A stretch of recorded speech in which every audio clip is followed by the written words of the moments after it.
Good morning. After looking into the introduction to NAC and its process, we start with the criteria about which NAC has given some guidelines. In the previous video, I have made a mention saying that there are 7 criteria. The first criterion is curricular aspects. Before we really look into the curricular aspects, NAC has classified colleges into 3 groups. One is an affiliated college. An affiliated college is a college, or a constitutive college is a college that is in association with the university. In this particular case, the university frames the syllabus and the college takes care of the syllabus. The second is an autonomous college, where you are able to see it works under the university, but it has its own syllabi. It has a freedom to design its own syllabus. And the third category happens to be the university itself. So when these questions are being framed by NAC, NAC has created 3 different questionnaires. These questionnaires are called as the manuals. These manuals have questions.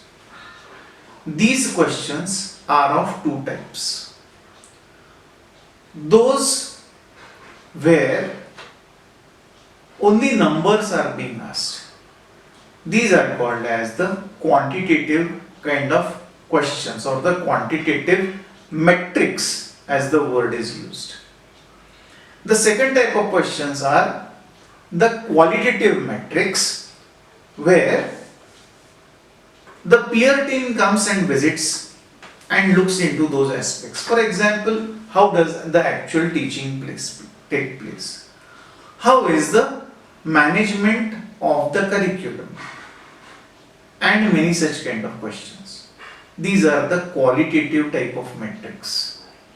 In other words, there are 2 types of metrics: quantitative and qualitative. Quantitative count to something like 70% of the metrics, and qualitative count to something like 30% of the metrics. When we are talking about criterion 1, it is about curriculum and curricular aspects. They haven't made a mention saying that syllabi aspects. There is a difference between the syllabus and the curriculum. The syllabus is what is provided by the university to the colleges. Curriculum is the treatment done to the syllabus so that the students are able to get more out of it. And therefore, we are talking about curricular aspects. We are talking about curriculum which is designed by the teachers based on the syllabus. Curricular aspects are for 100 marks. And then the questions in the curricular aspects are as follows. It is criteria 1, and therefore the numbering begins with 1.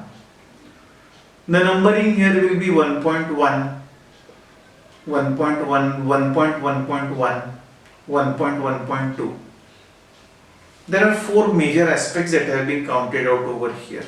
We will be looking into these 4 major aspects, and then there are sub aspects that are counted. The big area is called as the curriculum and the criterion. When we come to a particular aspect which is called as the key indicator, and in a key indicator you find questions. These are called as the metrics. In other words, metric is the smallest unit. The key indicator happens to be a bigger unit which has a few questions, and criterion happens to be a unit which has a big number of questions pertaining to a particular aspect. So we are going to look into criterion 1, which has a large number of questions or which has 4 key indicators. The first key indicator happens to be that it is about the effective curriculum delivery. The first question 1.1.1 therefore comes as the institution ensures effective curriculum delivery through a well planned and documented process. It carries 10 points. The question goes as the institution ensures effective curriculum delivery through a well planned and a well documented process. So they are expecting the planning of the curriculum. They are not talking about the delivery of the curriculum. They are not talking about the teaching methodologies. They are talking about how do you plan well. When we make a mention of the planning for the curriculum, you will know that your department works in 2 areas. One is planning and second is documentation. When we talk of planning for the curriculum, you will remember that your college has prepared an academic calendar. This academic calendar is then put up on the website. Academic calendar is prepared by the IQAC. Academic calendar is prepared by the IQAC but is assisted by all the departments. All the departments and the teachers in the departments will come together, plan a academic calendar. This academic calendar will be handed over to IQAC. It will be refined by the IQAC and then it will be showcased. In other words, an academic calendar is prepared together by all teachers, though it is being showcased by the IQAC. What is the next plan that you are able to see? What comes under planning? The second is the timetables that you are able to see. So you are able to see timetables coming into picture. So it is again a part of planning. Teaching plans are yet another part of planning. Appointment of new teachers so that new curricula can be assigned to them is a part of planning. So planning involves a large number of steps. So although that part which helps in designing the curriculum, which helps in deciding the curriculum, comes under the planning part of the curriculum. The second part is the documentation. Whatever is planned needs to be documented. If you have prepared a plan, if you have a timetable, it will come on the paper. If you have conducted a meeting, without a meeting nothing can take place. So therefore the meetings conducted by the departments are going to come into the documentation part. That meeting will be telling you that the year has started on 15th of June or on the 1st of July. The meeting was conducted on the 1st of the July. All the staff members in the department were present for the meeting. The allocation of the syllabi was done in so and so manner. Such and such courses will be taught for such and such class will be taught by Mr. A, by Mrs. B, by Professor D, whatever it is. So all that comes into the meetings. The minutes of the meeting become a document. I wish to give you to make a mention of 2 things. There are 2 things when we talk of documentation. A record and a document. Record is what gets generated and document is what is prepared.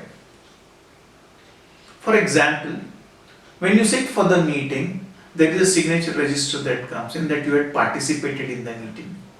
Now those signatures make up the record. It's a proof that you were present for the meeting. If you are not present for the meeting, don't sign it. That's a record.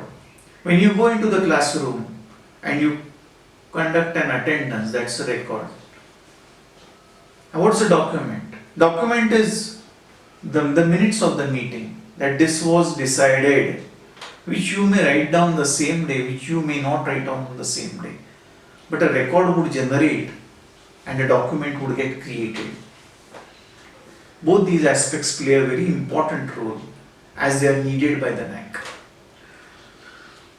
So for example, documentation will include meetings, it will include appointments done of the teachers, it will include teacher's diary, it will include a variety of documents that you are able to see. For example, a teaching plan that when it comes on paper it becomes a document, though it is a part of the planning. So you are able to see planning and documentation are the key areas for 1.1.1. Then we come to what more? You are able to see along with this planning and this documentation, there are some areas, and that happens to be academic calendar. How is the academic calendar made? In what way has it been made? What are the different levels of an academic calendar? All these need to be mentioned out because you have to write this down in 100 to 500 words.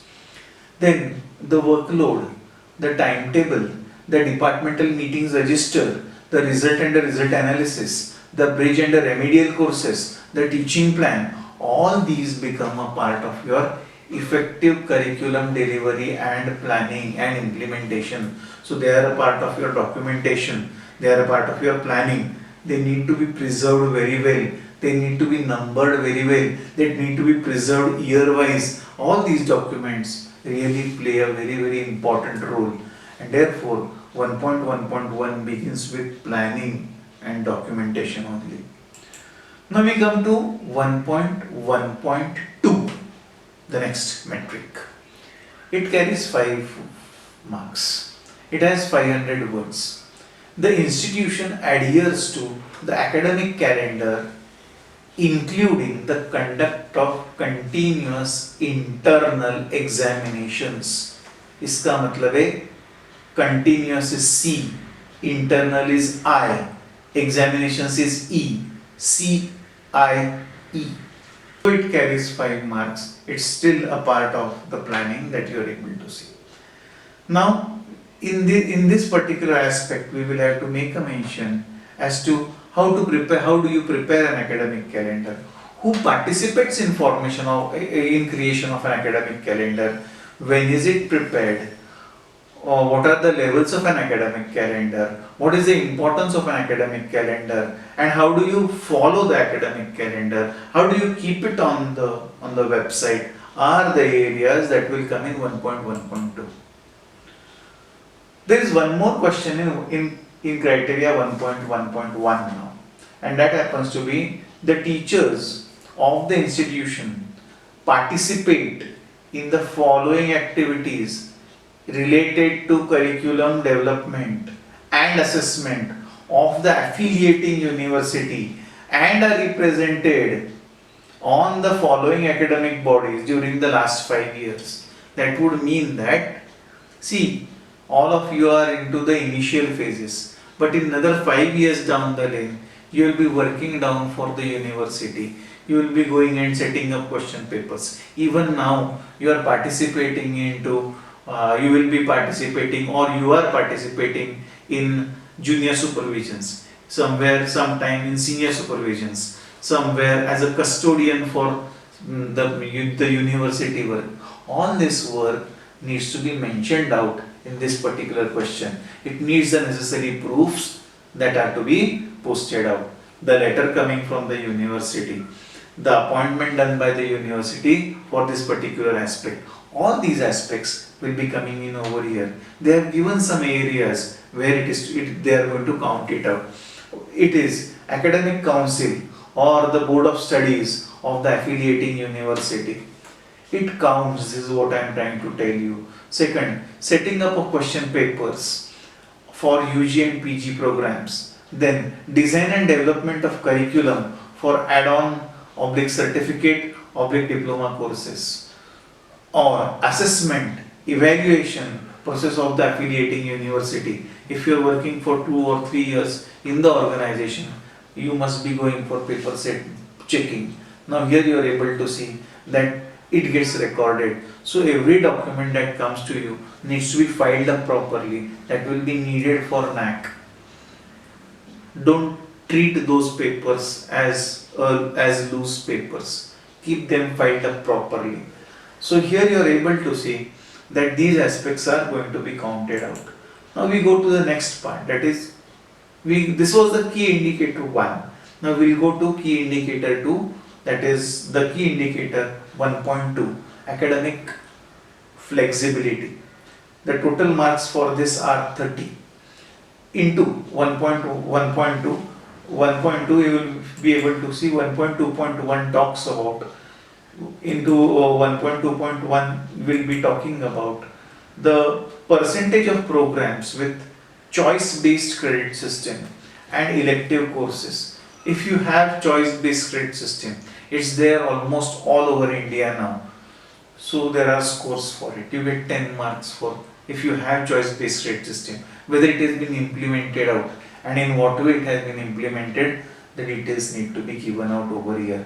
Since it pertains more to the university, we have lesser of choice to talk about it, but the way we conduct it out, that needs to be mentioned out. Do we have a CBCS, that is choice based credit system, or we don't have it? And if it is, whether it is a choice based or an elective course based, that needs to be mentioned out. We come to 1.2.2, where you are able to see number of add-on or certificate programs offered during the last 5 years. Something very important that I wish to tell you. What is the difference between a program and a course? Number one, a program is, for example, BA, BCom, BSc, BBA, BC, BCS. It's a program.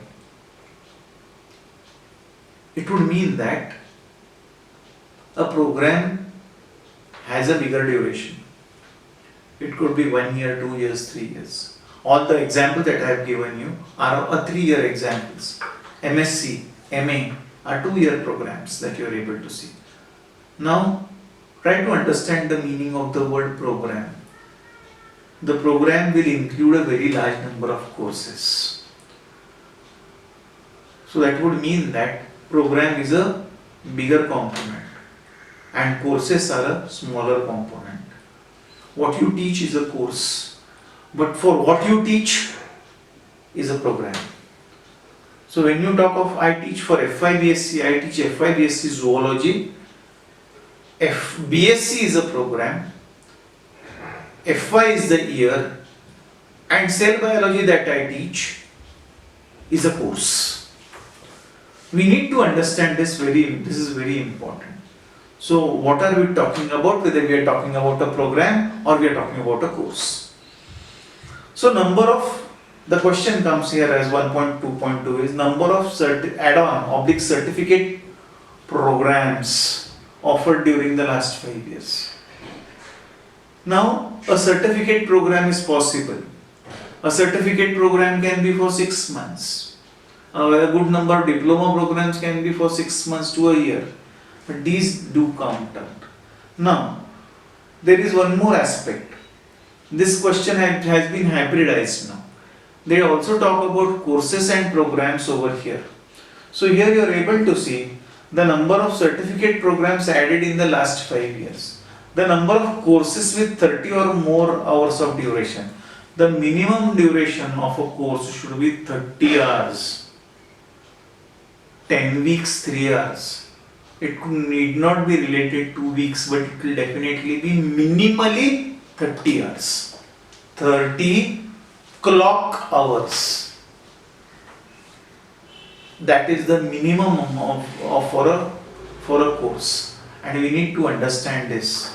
So number of courses. Now when we talk of small courses, for example soft skills course that is offered by many of the colleges, there it is not compulsory that you need to take the permission of the university. If you take it, it's great, but if you don't take it, even then it's okay. But for any program, the permission from the university or the affiliating body becomes very important. But for short term courses, you really don't need it. All that you need to do is that it has to be passed through the management, or it has to be passed through the apex body of the management. It must be recognized by the IQAC of the concerned college. So IQAC will promote it and it will be accepted. And once it has been accepted, all the necessary proofs need to be stored out over here. Now we come to the next question, that is 1.2.3. The average percentage of students that have enrolled for that certificate or add-on program. Now see, in the previous question, how many courses have you introduced? In this case, how many students are participating in it? Actually, it's a part of the same question, in other words. There we had some few marks. Now here we have 10 more marks. This is again a number based question. So it is called as a quantitative metric, QNM हम इसको कहते हैं. Then you are able to see 1.3.1. We come to yet another metric over there. That is curriculum enrichment. Curriculum enrichment means what? What a teacher teaches is the curriculum. It is designed from the syllabus. So when a teacher teaches, he does not restrict himself only to syllabus. Syllabus में ये बोला है तो मैं उतना ही पढ़ाऊंगी, ऐसे नहीं कहते हैं. We don't do that. What is it that comes in? You are able to see that the teacher gives a lot of live examples and tries to relate the syllabus to the community, to the area where we live, to see to it that the syllabus becomes more meaningful. This conversion of the syllabus into a more meaningful syllabus is curriculum. So teacher plays a very big role in curriculum.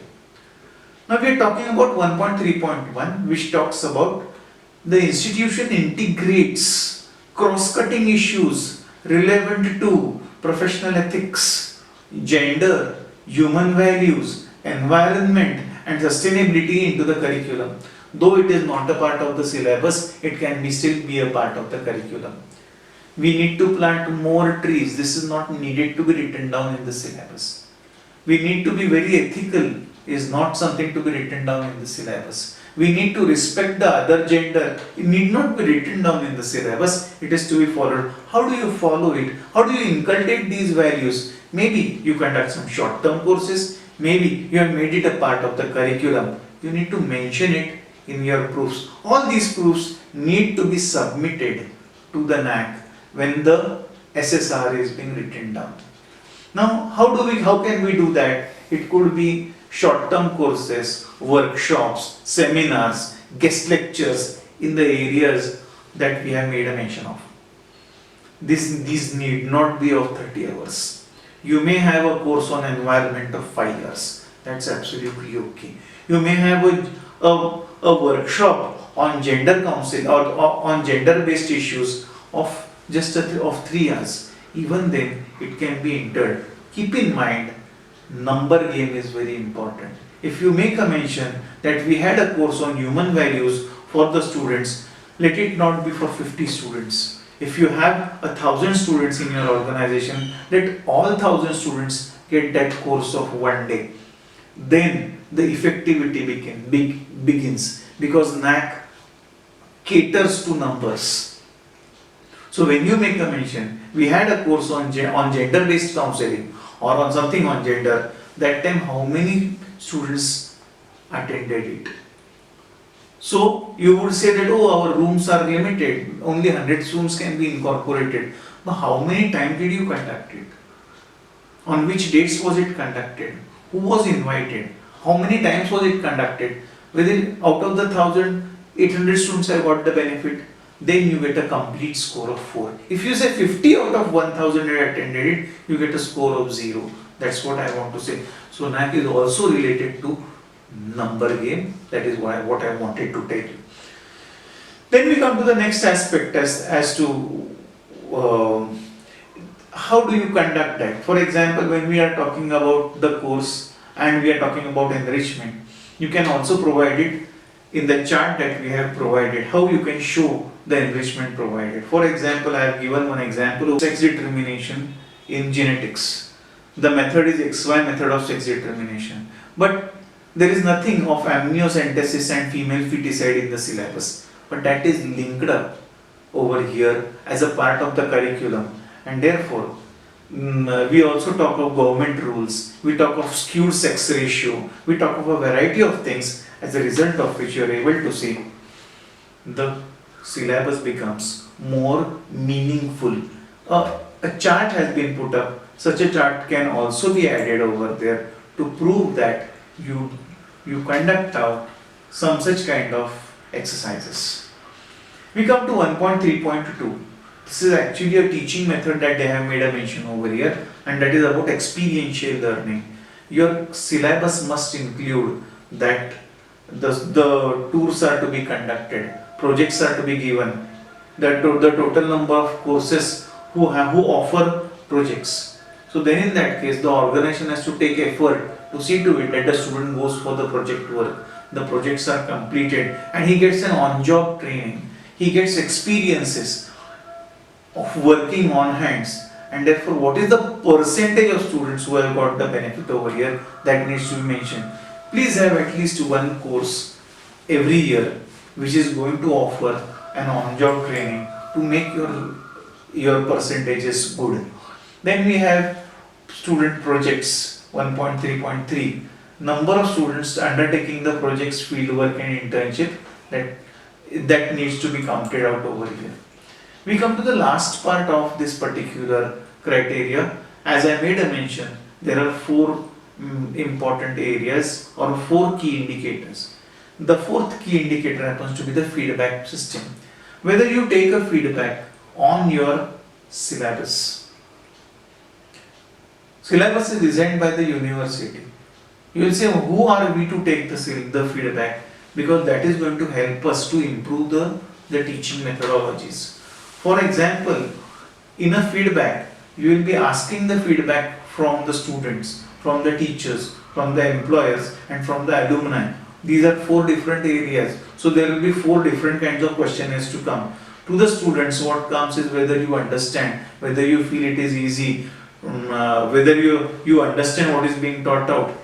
So the action taken there would be, he does not understand, some additional remedial should be given. It could be some concepts need to be provided. It could be some kind of additional course needs to be given to the student.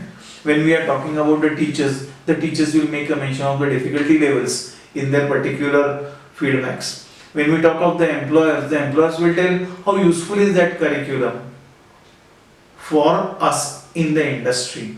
When we talk of the alumni will say, we have completed this course, whether it is useful to us or not useful to us. If it is to be made useful, what needs to be done? So these are the ways by which you can find a feedback mechanism can come in. And therefore, feedback system comes out. Now, once the feedback has come in, you can go in for the analysis of the feedback. Today there are many such organizations who do analysis of the feedback. For example, IQC Cluster India, a organization that helps you in conducting the feedbacks and analyzing them and giving them extremely meaningful answers so that action can be taken on it. So feedbacks need to be conducted, feedbacks need to be analyzed, feedbacks on the feedback, action needs to be taken. Whatever action has been taken, it should be put up on the website to tell the students that the feedback has been taken, to tell all the stakeholders who have participated in the feedback mechanism that the feedback process has been completed and action has been taken. And therefore, it needs to come on the website. The proofs would be feedback reports, action taken report of the institute and its approval by the governing council or the apex body of the organization. This is criteria 1. To end up, it is a criteria for planning, implementation. Teacher plays a very big role in this particular criteria. And therefore I make a mention, effective teachers don't cover the curriculum, they actually uncover the curriculum. This was all about criterion 1. I request you to go through this criteria again. It's an important criteria. Thank you very much.